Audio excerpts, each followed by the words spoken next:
ပရိသတ်ကြီးတဲ့ပြီးခဲ့တဲ့အခန်း2ရဲ့အဆုံးသတ်လေးမှာအိမ်ပေါက်ဝကိုရဲတဲ့ရုတ်တရက်ရောက်တဲ့အခန်းလေးကိုမှတ်မိကြအောင်ပဲထင်ပါတယ်။အခုအခန်း3ဇက်ကောင်ကပ်ပြားမှာတော့အဲ့ဒီရဲတွေကဘာကိစ္စလာတာလဲ။အနှဲ့ရောင်ကပ်ပြားကြီးရဲ့လျှို့ဝှက်ချက်ကဘာလဲဆိုတာကိုတဖြည်းဖြည်းမြင်တွေ့လာရတော့မှာပါ။ဇလန်းကို14မှမချုံပဲအသေးစိတ်ဖြန့်ပြောပေးသွားမှာမို့အဆုံးထိအတူတူနားဆင်လိုက်ကြရအောင်နော်။အခန်း3ဇက်ကောင်ကပ်ပြားခန်းရံနယ်မြေရဲစခန်းကစုံတော့တွေပါဒီစကားကိုကြားလိုက်ရတာနဲ့ကျန်းရွံချင်းရဲ့ရင်ထဲမှာထိတ်လန့်မှုကြောင့်အေးဆက်သွားသလိုခံစားလိုက်ရပါတယ်ခန်းရံနယ်မြေရဲစခန်းဆိုတ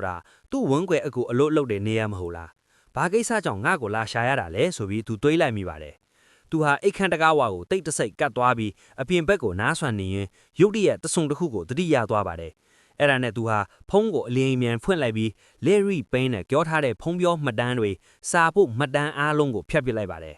်အဲ့ဒီနောက် Larry Payne ရေးပေးလိုက်တဲ့စာရွက်ကိုအလင်းမြန်ခောက်လိုက်ပြီးပဒင်းပေါင်ပေါ်ကပန်းအိုးအောက်မှာဖိညတ်ကဝတ်ထားလိုက်ပါတယ်တက်သေးတွေကိုရှင်းလင်းမှပဲစိတ်သက်သာရာရသွားပါတကားကိုအနှဲငယ်ဟကြည့်လိုက်ပါတယ်အဲ့ရှီလကားဝါမှာတော့အဖွားကတကားကိုပိတ်ရထားပြီးဧည့်သည်တွေကိုအိမ်ထဲဝင်ခွင့်မပေးပဲစစ်ဆေးမေးမြန်းနေပါတယ်ရှင်တို့ကသူ့ကိုဘာကိစ္စလာရှာကြတာလဲလို့အဖွားကမေးပါတယ်ကျမတို့သူ့ကိုမေးစရာလေးတွေရှိလို့ပါဒါကျမတို့ရဲ့တက်သေးခံကပြပါလို့ဖြေလိုက်တဲ့အတန်ကအမျိုးသမီးတဦးရဲ့အတန်ဖြစ်ပြီးနားထောင်ရတာဆွဲဆောင်မှုရှိလာပါတယ်အဖွားကတက်သေးခံကပြကိုတစ်ချက်ကြည့်လိုက်ပြီးနောက်မျက်မှောင်ကျုပ်လျက်လှမ်းဖယ်လိုက်ပါတယ်ကျန်းရွံချင်းလက်အချိန်ကိုက်ပဲတကားဖွင့်ထွက်လာပြီးအဲခင်းထဲကိုဝင်လာတဲ့စုံထောက်တွေကိုအကက်ခတ်လိုက်ပါတယ်ရှေ့ဆုံးမှဝင်လာသူဟာခေါင်းဆောင်ဖြစ်ပုံရပါတယ်အနက်ရောင်ဝတ်စုံပြည့်ကိုဝတ်ဆင်ထားပြီးအထဲမှာအထူးရောင်ရှက်အင်ကြီးနဲ့ခါတိုအင်ကြီးကိုတွဲဖက်ဝတ်ဆင်ထားပါတယ်လက်ထဲမှာအနက်ရောင်တင်နာလန်းလန်းဆောင်တုတ်ကောက်ကိုကိုင်းဆောင်နေပါတယ်တိုက်ရက်နွမ်းပြိုးတဲ့ရုပ်ရံရှိပြီးနှုတ်မေးတိုတိုထားပါတယ်။စပင်ရှည်တွေကိုလည်းနောက်ကိုတေးသက်စွာဖိတင်ထားပါတယ်။သူ့ပုံစံကတမိုင်းရုပ်ကြမဟုတ်ပဲလူကြီးလူကောင်ရဲ့ဟန်ပန်းမျိုးဒါမှမဟုတ်တရုတ်ခစ်ဦးနီပါလူကုန်တန်းတဦးရဲ့ဟန်ပန်းမျိုးပေါက်နေပြီးမြင်ရသူအဖို့အတိတ်ကာလကိုပြန်ရောက်သွားသလိုခံစားရစေပါတယ်။ထိုလူကြီးကောင်ရဲ့ဘယ်ဘက်မှာလိုက်ပါလာသူကတော့ငယ်ရွယ်ချောမိုတဲ့အမျိုးသမီးစုံတော့ပါ။သူမရဲ့မျက်နှာပေါက်ကနိုင်ငံသွဲပါနေပုံရပြီးကြပြားမျက်လုံးအိမ်တွေကနှက်ကျင်းတောက်ပါရွှဲလည်နေပါတယ်။နှုတ်ခမ်းတောင်တွေမှာအပြုံးတစ်ခုကိုချိတ်ရွှဲထားပြီးဖြက်လက်တက်ကြွပုံရပါတယ်။သူမရဲ့အရက်အမောင်းက165စင်တီမီတာ9ပေကိုလက်မှန်ရှိမယ်ထင်ရပါတယ်။စူပါမော်ဒယ်တွေလိုရှေ့ရွဲသွဲလင်းတော့ခြေတန်းတွေကိုပိုက်ဆိုင်ထားပါတယ်။ဆုံးထောက်ဝတ်စုံကိုဝတ်ဆင်ထားပေမဲ့ခါသိန်းသိန်းနဲ့ပြင်းဖြိုးလာတဲ့ရင်းအစုံကြောင့်သူမရဲ့ကိုယ်လုံးအလလေးကပေါ်လွင်နေပြီးကြည်ကောင်းလာပါတယ်။နောက်ဆုံးတစ်ယောက်ကတော့မျက်နာသေးအမျိုးသားပါ။မြင်းမင်းအနက်ကိုတတ်ထားပြီးသပင်တွေရှို့ပေါ့နေတာနည်းနည်းတိပညာရှင်တဦးရဲ့ပုံစံမျိုးပေါက်နေပါတယ်။ကျွန်တော်ကကျန်းရွံချင်းပါဘာကိစ္စများရှိလို့ပါလဲခင်ဗျကျန်းရွံချင်းကသူ့လို့ကိုအကက်ခတ်နေသလိုတစ်ဖက်လူတွေကလည်းသူ့ကိုပြန်လဲကြည့်ရှုနေပါတယ်ကြပြားမလေးကအပြုံးယူနေကျမတို့ကခန်းရံနယ်မြေရဲစခန်းကပါရှင့်ကိုမေးစရာမေးခွန်းတချို့ရှိလို့ပူပေါင်းဆောင်ရွက်ပေးပါအောင်လို့ပြောပါတယ်ဟုတ်ကဲ့ပါကျန်းရွံချင်းကသူတို့ကိုအဲခန်းဆိုဖာပေါ်မှာထိုင်ခိုင်းလိုက်ပါတယ်အဖွားကသူတို့3ယောက်ကရေငှက်ပေးပြီးနောက်မီးတွေဖြစ်ချင်းမီးလွဲ့ကိုနန်းနန်းလေးကြောက်တင်ကြည့်နေပါတယ်တကိုယ်တည်းပြိုးချိုထားတဲ့လူမှုဆက်ဆံရေးကောင်းတဲ့လီမာတဲ့မီးတွေလေးကရဲစခန်းကစုံထောက်တွေလာရောက်မေးမြန်းရလောက်တောင်ဘာအပြစ်ညာလှုပ်ထားလဲဆိုတာကိုသူစဉ်းစားလို့မရနိုင်ပါဘူးစပင်ရှုပ်ပွားနဲ့ငယ်ရွယ်စုံထောက်ကမှတ်နှုတ်စာအုပ်နဲ့ဘောပင်ကိုထုတ်ပြီးအတင်ပြင်လိုက်ပါတယ်စပင်ရှင်နဲ့လူကြီးကောင်းဟန်ရှိတဲ့အမျိုးသားကဆိုဖာပေါ်မှာထိုင်လျက်လက်နှစ်ဖက်ကိုတုတ်ကောက်ပေါ်မှာတင်ပြီးတင်းငင်စွာမေးပါတယ်လက်ရီပင်းကိုတည်တယ်မဟုတ်လားတကယ်ပဲအကိုကြီးပင်းကိစ္စအတွက်လာတာပဲမြန်လိုက်တာလို့တွေးပြီးကျန်းရွံချင်းကအမှန်အတိုင်းဖြေလိုက်ပါတယ်သိပါတယ်ကျွန်တော်တို့ငဲတငယ်ချင်းတွေပါဘာဖြစ်လို့မေးတာတော်လဲသူ့စိတ်ထဲမှာတန်တရားတူယူနေလာပါတယ်သူ့ဝန်ခွဲအကိုကခိုင်းရမ်းနေမြေရဲစခန်းအခွက်တစ်နစ်ကခေါင်းစော်ပါဒီဆုံထောက်သုံးတွေကိုသူ့အိမ်ကိုလာရှာတာဆိုကြတဲ့ကသူ့နောက်ကျောင်းကိုစုံစမ်းတီးပါရပါမယ်လှုပ်ထုံးစံအစိုးရဆိုရင်ကိုဌာနကလှုပ်ဖော်ကိုင်းဘက်တဦးရဲ့မိသားစုဝင်ကိုလာရောက်စစ်ဆေးမယ်ဆိုရင်ကြိုတင်အတိပေးခြင်းစွန့်ဆက်ခြင်းရှိတဲ့မဟုတ်ဘူးလားအစိုးရဌာနတစ်ခုမှလုံနေပြီးဒီလောက်လူမျိုးရေးနားမလည်ဘူးလားဒါမှမဟုတ်ဝမ်ခွဲအကိုဘက်ကဘာသာမှမကြားတာကိုကြည့်ရတာ तू မသိလေတာလားသိရင်တော့ကျွန်တော်ကိုဖုံးဆက်ပြီးကြိုပြောမှာပဲတေးကြတယ်လို့ तू တွေးနေပါတယ်ခေါင်းမာတဲ့ကောင်လေးလူကြီးကောင်းပုံစံနဲ့အမျိုးသားကသူ့ရေသားတောက်တောက်ဖင်းပြီးကိုကျွမ်းပြင်ပေါ်မှာဖော့ဖော့ခောက်ပြီးယုံကြည်ချက်ရှိရှိပြောလိုက်ပါတယ်ဒီလိုကလက်ရီဘန်ပြတ်ဆုံးသွားပြီဂျန်နန်ဘီနဲ့ဟန်ဂျုံညူရဲစခန်းကငါတို့ကိုလှမ်းဆက်သွဲလာတယ်လို့စစ်ဆေးတွေ့ပေးနေပါတယ်လက်ရီဘန်ပျောက်ဆုံးခင်မနေ့မှာပါဆယ်တကုတ်ပုတ်ခဲ့တယ်လို့စစ်ဆေးတွေ့မိခဲ့ပါတယ်လက်ခံသူကမင်းပဲ သူ့ရဲ့အကြည့်ကရေကန်ခေါကြီးတစ်ခုလိုနှံ့ကျင်းလာပြီးကျန်းရွံချင်းကိုစူးဆိုင်နေမှုမှာအတွင်းစိတ်ကိုပါဖောက်ထွင်းမြင်လိုက်မဲ့အလားပါသွားပါတယ်။ပါဆရာရောက်လာကျန်းရွံချင်းကအန်အောထိတ်လန့်သွားတဲ့မျက်နှာထားနဲ့ပျောက်ဆုံးသွားတယ်ဟုတ်လားဘလို့လှုပ်ထင်နိုင်ပါလဲဗျာလို့တုံ့ပြန်လိုက်ပါတယ်။မှတ်တမ်းနေရေးနေတဲ့မျက်မင်းနဲ့လူကဝင်ပြောပါတယ်။ရောက်တလားမရောက်ဘူးလားဆိုတာပဲဖြေပါ။ရောက်ပါတယ်ခုနလေးပင်ပါဆရာတစ်ခုရောက်လာတဲ့ဒါလည်းမဲ့ပေးဖို့သူနာမည်မပါဘူးကျွန်တော်တို့ဘသူ့ပို့လိုက်တာလဲဆိုပြီးတန်တရားဝင်နေတာပါလို့ကျန်းရွံချင်းကလေးနက်တဲ့မျက်နှာထားနဲ့ခေါင်းငင်ဝင်ကန်လိုက်ပါတယ်ညင်းလို့လဲအလားပါရဲတက်ဖွဲ့အနေနဲ့ပါဆယ်ပို့သူမှတ်တမ်းကိုစစ်ဆေးရတာလွဲသလိုရက်ကွက် CCTV ကိုစစ်ဆေးရတာလဲသူတို့တော့အထူးမဆန်တော့မဟုတ်ပါဘူးခေါင်းဆောင်လို့သူကခေါင်းငင်ပြီးမေးပါတယ်ပါဆယ်လဲမှာဘာပါလဲအမှန်တိုင်းဖြေစေခြင်းတယ်ဒါကငါတို့တော့အရန်အေးကြီးတဲ့တဲလွင်သားတစ်ခုမဟုတ်လို့ပါဘေးနားမှာနားထောင်နေတဲ့အဖွားကလည်းလက်ရီပင်းအထဆိုးရင်သွားပုံရပါတယ်နှစ်အတော်များပြောင်းရွှေ့သွားပေမဲ့ထိုကလေးကိုသူမငယ်ငယ်တုန်းကပြိုးထုထောင်ထားဖူးတာကိုကျန်းရွံချင်းကဖြေးလိုက်ပါတယ်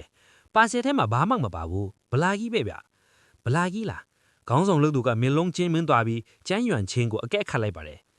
ငါလိန်ပြောနေတာမှန်ပေမဲ့အနက်ရောင်ကပြားကလေးထဲမှာအငွေ့ပြောင်ပြီးပျောက်သွားတာလေထာမနဗလာကြီးနဲ့တော့ဘလို့သူမလဲခမရတို့ရှာချင်းရှာကြည့်လိုက်လို့သူ့သွင်းနေရင်အကြည့်လွဲ့မသွားပဲထိုလူရဲ့မျက်လုံးကိုစိုက်ကြည့်ကပြောလိုက်ပါတယ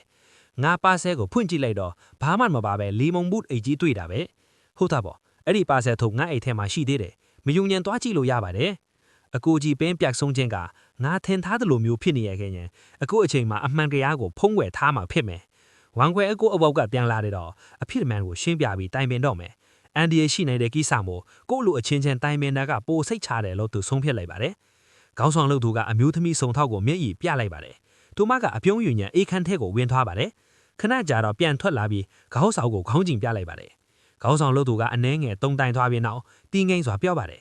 အဆင်ပြေမယ်ဆိုရင်မင်းရဲ့အခန်းနဲ့ကွန်ပျူတာကိုပါကျွန်တော်တို့စစ်ဆေးခြင်းပါတယ်ပြီးတော့မင်းရဲ့ဖုန်းကိုလည်းပေးပါအောင်ကွန်ပျူတာကိုစစ်ဆေးတာကတော့ကိစ္စမရှိဘူးလေ့လာရေးဗီဒီယိုတွေတင်ထားတဲ့ဖိုင်ကိုမဖွင့်မိပါစေလို့တွေးရင်ကျန်းရွံချန်မျက်နှာမပြတ်ပဲဖုန်းကိုပေးလိုက်ပါတယ်ခေါင်းဆောင်လို့သူကဖုန်းကိုယူပြီးအမျိုးသမီးဆုံထောက်ကအခန်းထဲကိုထပ်မံဝင်သွားပါတယ်ခေါင်းဆောင်ကဖုန်းကိုလက်တစ်ဖက်နဲ့ကိုကိုကိုင်ရင်လက်မှန်နဲ့ပွက်ဆွဲကြည့်ပြီးတော့ကျန်းရွံချန်ကိုပြန်ပေးလိုက်ပါတယ်ထို့မှစိတ်ရှည်လက်ရှည်6မြတ်နေပါတယ်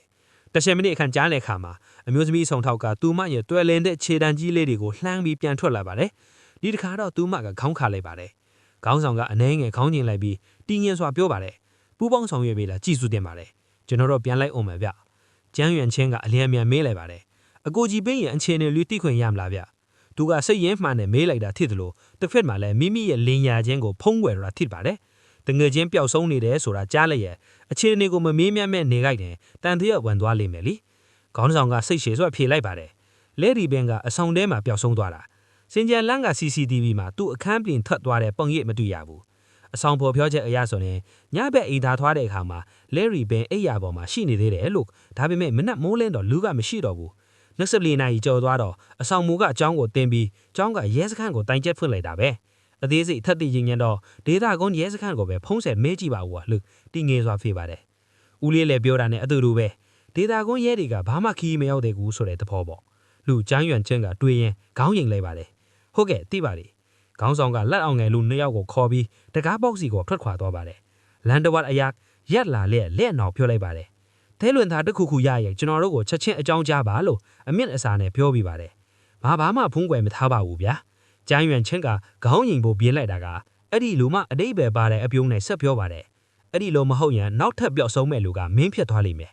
နောက်ထပ်ပျောက်ဆုံးမဲ့လူကငါဟုတ်လားသူကဘာကိုဆိုလိုတာလဲငါ့ကိုချင်းလျှောက်တာလားအနဲ့ရောင်ကတ်ပြားကိုမထုတ်ပေးညငါလည်းအကိုကြီးပဲလို့ပဲလေးထဲမှာအငွေပြောင်ပြီးပျောက်သွားမယ်လို့ပြောချင်တာလားခက်တာကအဲ့ဒီကတ်ပြားကတကယ်ပျောက်သွားတာလေငါဘလို့ထုတ်ပေးနိုင်မလဲတတိပေးတာကျေးဇူးတင်ပါတယ်လို့ကျန်းရွံချင်းကမဲ့ပြုံပြီးတုံ့ပြန်လိုက်ပါတယ်ဘလို့ပဲဖြစ်ဝမ်ခွက်အကိုအဘိုးကပြန်လာတဲ့အခါမှာပဲပြောတော့မယ်အကိုကြီးပင်းကဒီကတ်ပြားကိုရဲလန်မှာအပ်ခဲ့တာအကြောင်းရှိလို့နေမှာပါသူငါ့ကိုဒုက္ခရအောင်တော့မလုပ်တော့ပါဘူးဘေးနားမှာရက်နေတဲ့အဖွားကတော့မျက်နှာပြက်နေပြီးအေးဆက်သွားတယ်ပြောပါတယ်ပြန်ကြပါတော့လိုက်မပေါ်တော့ဘူးဒီလူတွေဘာလူတွေလဲငါမီးလူကိုကျင်းလိုက်တိုက်သွားသေးလေခေါင်းဆောင်လို့သူကပြုံးပြီးဝတ်စုံအိတ်ကထဲကလစ်စာကတ်တစ်ခုကိုထုတ်ပေးလိုက်ပါတယ်ကိစ္စချင်းရင်ကျွန်တော်ကိုအချိန်မရွေးဆက်သွဲလိုက်ပါဂျန်ရွန်ချင်းလစ်စာကတ်ကိုလှမ်းယူပြီးနောက်သူတို့ထွက်ခွာသွားကြပါတယ်အာဘေးလီဘလူလို့ပြောအောင်ကတော့မလဲလေဟုတ်လေငါအားချင်းအာဘေးအမေစီတွားလဲအောင်ပါပဲအရင်ကအိမ်နီးနားချင်းဆိုတော့တယောစင်ရှိကြတာလေဆိုတဲ့လူတွေထွက်ခွာသွားမှအဖွားကအတန်လေးလေဆိုပြောပါတယ်အဖ ကျွန်တော်မနေ့ညကကောင်းမောင်းမဲ့အဲ့ရလို့အခန်းထဲသွားနာလိုက်အောင်မယ်နေ့လေစားစားတဲ့ချိန်တိုင်းမနှိုးနဲ့တော့ဗျာအဖပြန်လာရင်အဲ့ဒီကိစ္စပြောပြီးဦးလေးလက်စီကိုဖုံးဆက်လက်လိုက်ပါအောင်ငါမနေ့ညကအတော်လေးနဲ့မနက်2နာရီ3နာရီထင်ဂင်းဆော့ခဲ့ရတယ်လို့မနက်ကြတော့လဲယောဂါထပြန်ထအနေပြီးတန်းတယ်အခုတော့မှတ်မိတယ်ပြန်ချဖို့စိတ်ဆွမ်းအားတွေကိုတုံးလိုက်ပြန်တော့အုံနောက်ကမခံနိုင်တော့ဘူးငါခေါင်းတစ်ခုလုံးမူးဝေနောက်ကျင်းနေပြီအနားယူမရတော့မယ်အဖွားကခေါင်းချိန်ပေးလိုက်ပါတယ်ထို့နောက်ကျန်းယွန်ချင်းအခန်းထဲကိုဝင်သွားပါတယ်တကားပိတ်ဖက်နှက်ချွတ်ပြီးကတင်ပေါ်ပစ်လဲလိုက်ကနေကျန်းယွန်ချင်းတရားတခုခုနဲ့အိပ်ပျော်သွားပါတော့တယ်အနက်ရန်ကားကြီးတဘောမှာတော့လီ30ဟာတာယာထိုင်ကုန်အေးအေးကောမှာထိုင်နေပါတယ်ရွှေသားလက်ကင်ပါသူ့ကောက်ကိုဘေးမှာမိထားပြီးလက်ထဲမှာဝိုင်ခွက်တစ်ခွက်ကိုကင်လျက်ဝိုင်နီတွေကိုလှုပ်ရမ်းနေပါတယ်ကွညာခုနအခန်းထဲမှာဘာတွေ့ရတာလဲသူညဘေးခိန်မှာထိုင်တဲ့ကြပြားအလှပကေလေးကိုလှဲ့ချီမဲပါတယ်ကွညာကထိုင်ကုန်ပေါ်မှာပြင်းကြီးလေးတွေလဲထိုင်လျက်သူမရဲ့တီငင်ဖော်မျက်နှာထားနဲ့ပြောပါတယ်အကြီးကြီးတွေ့ခဲ့တယ်ပြောစမ်းပါအောင်လီဒွန်ဆယ်ကလိမ့်နဲ့သွားနားထောင်လိုက်ပါတယ် နောက်ခုံကနီးပညာသမားကလည်းဖုံးသုံးနေရင်းကနေခေါင်းမောက်ကြည့်လာပါတယ်။ကွမ်ယာကလေးနဲ့တလီတဲ့နဲ့ပေါ်လိုက်ပါတယ်။ဒီကောင်လေးကမမကြီးတွေကိုကြိုက်တဲ့ကောင်လေးမျိုးပဲ။သူ့ကွန်ပျူတာထဲကလေးလာရေးဖိုင်တွေထဲမှာရင်းချက်တဲ့မမကြီးတွေရဲ့ပုံတွေအများကြီးပဲ။ဒါပေမဲ့သူ့အခန်းကအမှိုက်ပုံးကတော့တန့်ဆိုင်နေတယ်။ဒါရုပ်တိမရှိဘူး။သူ့အတိုင်းဝိုင်းကကျဲပြက်တယ်။ game group တွေလူစုပ်လူပွေ group တွေထဲမှာပဲ active ဖြစ်ပြီးကျန်တဲ့ group တွေကတော့အတန်ပြုတ်ထားတယ်။ သူ့ခန်းထဲမှာဂိမ်းဆက်တီကွယ်တခြားဖျော်ဖြေးပစ္စည်းဘာမှမရှိဘူးဒီကောင်လေးရဲ့စရိုက်ကနည်းနည်းထူးဆန်းနေတယ်နေပါအောင်ခေါင်းဆောင်ရှင်ကလူပြိုကြီးဆိုတော့လေးလာရေးဖိုင်ဆိုတာဘာလဲသိရလားလို့ကြပြားမလေးကပြုံးစီစီနဲ့နှောက်ပြောင်လိုက်ပါတယ်လီဒုံဆယ်ကမျက်လုံးပြူးသွားပြီးဒေါတော်တကြီးနဲ့လက်ကပြတ်လိုက်ပါတယ်ဖယားကြီးငါတကယ်ပဲနှစ်တင်ပါကိုဒီဖနက်နဲ့ကန်ကျင်စိတ်ပေါက်လာပြီ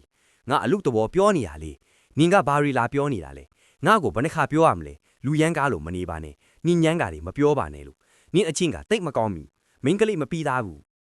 ခြေတန်းရှည်မမကြီးကတော့ဒေါသထွက်နေတဲ့တသေးကိုဂယုမဆိုင်ပဲရေမောကပြောပါတယ်အရန်ကြီးအတီပေါက်မနေပါနဲ့ရှင်ဟာတော့လိပါလေနော်မအိုမင်းရင်ရော်တာတတ်တာမှာပေါ့သူမဟာတဖြည်းဖြည်းအပြုံးကိုရုပ်တီးလိုက်ပြီးပြောပါတယ်သူ့ကွန်ပျူတာထဲမှာတော့တန်တရားဖြစ်เสียဘာမှမတွေ့ဘူးဒါပေမဲ့ပဒင်းပေါင်နာကပန်းအိုးအောင်မှာလက်ရီပြင်းသူ့စီရေးထားတဲ့စာကိုတွေ့ခဲ့တယ်လက်ရီပြင်းကသူ့စီပစ္စည်းပုတ်လိုက်တာသေးကြတယ်ထဲမှတ်မထားတာကအဲ့ဒါ Z ကောင်ကတ်ပြဖိနေတာပဲဘာအမျိုးအစားလဲဆိုတာတော့မသိရဘူးလီဒုံဆယ်ဟာစကက်အနှဲငယ်ခန့်တိတ်ဆိတ်သွားပြီးတော့မျက်လုံးမိတ်လျက်ပြိုးလိုက်ပါတယ်မနှက်ဖြန်ကြရင်အဲ့ဒီအိမ်ကိုထပ်သွားကြမယ်သူပျောက်မသွားသေးဘူးဆိုရင်ပေါ့ကျန်းရွံ့ချင်းတယောက်သေးသေးကိုတေးကြဖြက်စီးဖွက်ထားခဲ့ပါတယ်ဒီစုံတော့ဒီကဘလို့လောက်ရှာတွေ့သွားတာလဲပြီးတော့ဇက်ကောင်ကတ်ပြဆိုတာကြီးကရောဘာကြီးလဲလီဒုံဆယ်ပြောသလိုပဲကျန်းရွံ့ချင်းတကယ်ပဲပျောက်ကွယ်သွားလို့မလားဆိုတာတွေကိုတော့နောက်အခန်းလေးတွေမှာဆက်လက်ဆောင်မျှော်နားဆင်ခန်းစားပေးကြပါအောင်နော်